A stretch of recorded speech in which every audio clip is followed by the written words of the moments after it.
আসসালামু আলাইকুম সবাইকে। আজকে আপনাদের জন্য নিয়ে এসেছি এমন একটা রেসিপি যেটা সকলেরই খুব পছন্দের। আজকে আপনাদের জন্য রান্না করে দেখাবো হাজির বিরিয়ানি। হাজির বিরিয়ানি আমরা সকলেই খুব পছন্দ করি, কিন্তু রেসিপিটা যখন আমরা বাসায় তৈরি করতে যাই ঠিকঠাক মতো কিন্তু হয় না।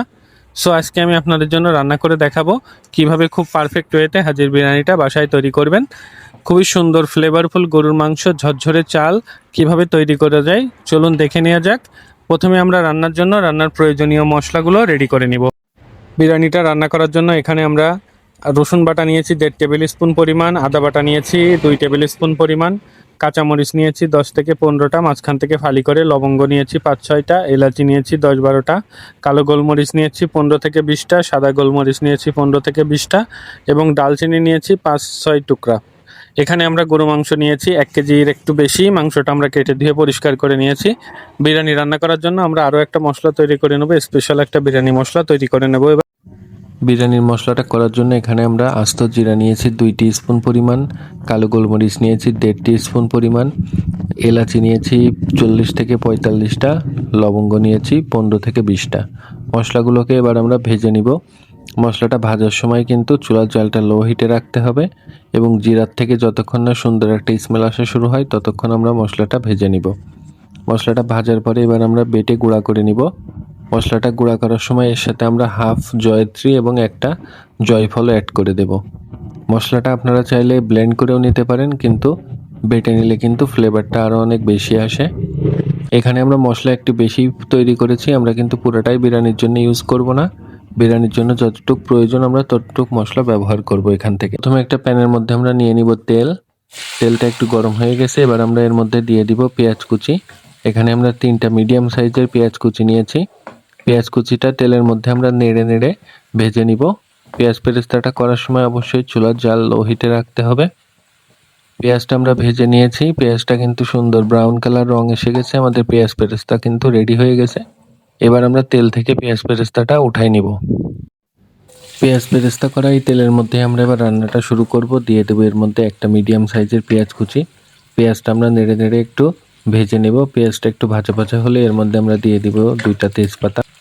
পেঁয়াজটা কিন্তু সুন্দর ভাজা হয়ে গেছে, লাল লাল কালার হয়ে গেছে। এবার আমরা দিয়ে দিব আগে থেকে তৈরি করে রাখা মশলাগুলো, আদা বাটা, রসুন বাটা, কাঁচামরিচ, ডালচিনি এবং গোটা মশলাগুলো আমরা দিয়ে দিব। দিয়ে আমরা মশলাটা একটু নেড়ে আবার একটু ভেজে নিব।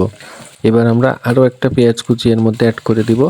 দিয়ে মশলাটা আমরা একটু ভেজে নিব যতক্ষণ না পর্যন্ত আদা রসুনের কাঁচা স্মেলটা চলে যায়, খুব সুন্দর একটা মিষ্টি স্মেল আসে, ততক্ষণ আমরা মশলাটা ভেজে নিব। মশলাটা কিন্তু খুব সুন্দর ভাজা হয়ে গেছে। এবার আমরা দিয়ে দেব গুঁড়া মশলা, 1 টেবিল স্পুন পরিমাণ ধনিয়া গুঁড়া, 1 টেবিল স্পুন পরিমাণ কাশ্মীরি লাল মরিচের গুঁড়া এবং 2 টেবিল স্পুন পরিমাণ জিরার গুঁড়া। দিয়ে মশলাটা আমরা নেড়ে সুন্দরভাবে মিক্স করে নিব। মশলাটা সুন্দরভাবে মিক্স করে নেওয়া হয়ে গেছে। এবার আমরা দিয়ে দিব ইয়োগার্ট। এখানে আমরা ইয়োগার্টটা আগেই ফাটিয়ে রাখছিলাম। এখানে আমরা দিয়ে দিব 3 টেবিল স্পুন পরিমাণ ইয়োগার্ট। ইয়োগার্টটা কিন্তু দেওয়ার আগে ফাটিয়ে নিতে হবে ভালো করে, না হলে কিন্তু গ্রেভির মধ্যে দানা দানা হয়ে যাবে, রান্নাটা কিন্তু সুন্দর হবে না। ইয়োগার্টটা দিয়ে আমরা মশলাটা নেড়ে আবার সুন্দর করে মিক্স করে নিব। এবার আমরা অ্যাড করে দিব আমরা যে বিরিয়ানির মশলাটা তৈরি করে নিয়েছিলাম। মশলাটা আমরা গুঁড়া মশলাটা একটু পানি দিয়ে মিক্স করে নিয়েছি, যাতে গুঁড়া মশলাটা দিলে পুড়ে না যায়। এজন্য আমরা পানির সাথে একটু মিক্স করে নিয়ে গুঁড়া মশলাটা এবার দিয়ে দিব। মশলাটা এবার আমরা 1-2 মিনিট নেড়ে নেড়ে একটু কষাই নিব। মশলাটা একটু কষানো হয়েছে, এবার আমরা দিয়ে দিব এর মধ্যে 15 থেকে 20টা কিশমিশ। কিশমিশটা দিয়ে আমরা মশলাটা আবার একটু নেড়ে মিক্স করে দিব। এবার দিয়ে দিব বিরিয়ানির সব থেকে মেইন আইটেম গরুর মাংস। গরুর মাংসটা আমরা দিয়ে মশলার সাথে নেড়ে সুন্দরভাবে মাংসের সাথে মাখাই নিব। এবার আমরা দিয়ে দিব লবণ স্বাদ মতো। লবণ কিন্তু আমরা 2বারে দিব, এখন লবণ দিব এবং পরে রাইসটার সাথেও কিন্তু আবার লবণ দিব। লবণটা দিয়ে আমরা গরু মাংসটা নেড়ে মিক্স করে সুন্দর করে ঢেকে দিয়ে রান্না করে নেব 7-8 মিনিট মিডিয়াম হিটে। মাংসটা কিন্তু আমরা ঢেকে দিয়ে 7-8 মিনিট রান্না করে নিয়েছি। দেখতে পাচ্ছেন মাংসের থেকে কিন্তু যথেষ্ট পানি বের হয়ে আসছে। মাংসটা কিন্তু এই পানিতেই রান্না হয়ে যাবে। আমরা মাংসটা এখন জাস্ট একটু নেড়ে দিব, দিয়ে মাংসটা আবার ঢেকে দিয়ে 10 থেকে 12 মিনিট রান্না করে নিব, তাহলে কিন্তু আমাদের মাংসটা প্রপারলি কুক হয়ে যাবে। মাংসটা কিন্তু আমরা আরও 10-12 মিনিট রান্না করে নিয়েছি। দেখতে পাচ্ছেন মাংসের যে পানিটা বের হয়েছিল, পানিটা কিন্তু শুকায় আসছে। মাংসটাও কিন্তু সেদ্ধ হয়ে যাওয়ার পথে। এখন আর আমরা ঢেকে দিয়ে রান্না করব না, এখন আমরা মাংসটা মিডিয়াম হিটে রান্না করব। একটু পরপর নেড়ে দিব, যেহেতু গ্রেভিটা অনেক ঘন হয়ে আসছে। এখন নেড়ে না দিলে কিন্তু মাংসটা পাতিলে লেগে যাবে। আমরা কিন্তু অফ ক্যামেরায় আরও 10-12 মিনিট মাংসটা রান্না করে নিয়েছি। খুব সুন্দরভাবে মাংসটা কষাই নিয়েছি। দেখতে পাচ্ছেন মাংসের থেকে কিন্তু গ্রেভির থেকে তেলটা পুরোপুরি ছেড়ে দিয়েছে।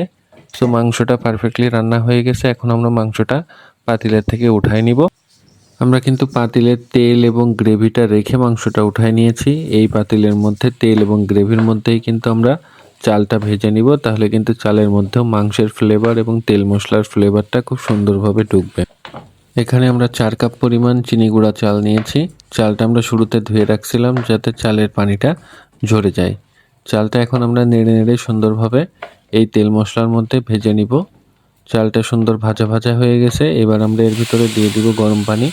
এখানে আমরা 4 কাপ পরিমাণ চাল নিয়েছি, সো গরম পানি আমরা দিয়ে দিব 8 কাপ পরিমাণ। গরম পানিটা দিয়ে আমরা চালটা একটু নেড়ে সুন্দরভাবে মিক্স করে দিব। এবার আমরা দিয়ে দিব রাইসের জন্য লবণ স্বাদ মতো।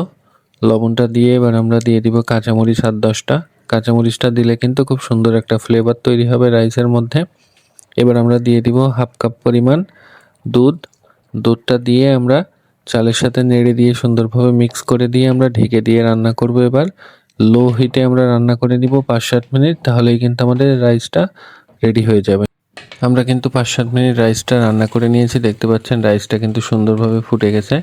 সো আমাদের বিরিয়ানির রাইসটা কিন্তু রেডি হয়ে গেছে। এবার আমরা রাইসটা একটু নেড়ে মিক্স করে দিব। দিয়ে এর মধ্যে 1 টিস্পুন পরিমাণ ঘি দিয়ে দিব। এবার আমরা দিয়ে দিব আগে থেকে রান্না করে রাখা বিরিয়ানির মাংসটা দিয়ে মাংসের সাথে আমরা দিয়ে দিব পেঁয়াজ বেরেস্তা। দিয়ে মাংস আর পেঁয়াজ বেরেস্তা আমরা রাইসের সাথে নেড়ে সুন্দরভাবে মিক্স করে নিব। রেসিপিটা যদি ভালো লাগে আপনারাও বাসায় ট্রাই করে দেখবেন। একেবারে অথেন্টিক হাজির বিরিয়ানির ফ্লেভারটাই কিন্তু আপনারা এর থেকে পাবেন। আমাদের মাংস এবং রাইসটা কিন্তু সুন্দরভাবে মিক্স করা হয়ে গেছে। এবার আমরা রাইসের উপরে আরেকটা লেয়ার পেঁয়াজ বেরেস্তা দিয়ে দিব। পেঁয়াজ বেরেস্তাটা রাইসের উপরে সুন্দরভাবে আমরা দিয়ে এবার আমরা রাইসটা দমে দিয়ে দিব 10 মিনিটের জন্য। চুলার জালটা একেবারে লো হিটে দিয়ে 10 মিনিটের জন্য দমে দিয়ে দিব। তাহলেই কিন্তু আমাদের রাইসটা পারফেক্টলি রান্না হয়ে যাবে। আমরা রাইসটা কিন্তু 10 মিনিট দমে রেখেছিলাম। এখন কিন্তু আমাদের বিরিয়ানিটা রান্না হয়ে গেছে। খুব সুন্দর একটা অ্যারোমা তৈরি হয়েছে বিরিয়ানির থেকে। পুরো স্মেলেই যেন ঘর ভরে যাচ্ছে। এবার আমরা মাংস এবং রাইসটা নেড়ে সুন্দর করে মিক্স করে নিব। রেসিপিটা কেমন লাগলো আপনার মতামত অবশ্যই কমেন্টে জানাতে ভুলবেন না। সো আমাদের পারফেক্ট অথেন্টিক পুরান ঢাকানি স্টাইলের beef biryani ready to serve. রেসিপিটা যদি ভালো লাগে লাইক কমেন্ট শেয়ার করতে ভুলবেন না। এবং এরকম আরও অনেক দেশীয় স্পেশাল রেসিপি পেতে আমার চ্যানেলটা সাবস্ক্রাইব করে পাশে থাকবেন। দেখা হবে আবার কোনো স্পেশাল দেশীয় রেসিপি নিয়ে। সে পর্যন্ত সবাই ভালো থাকবেন, সুস্থ থাকবেন। আল্লাহ হাফেজ।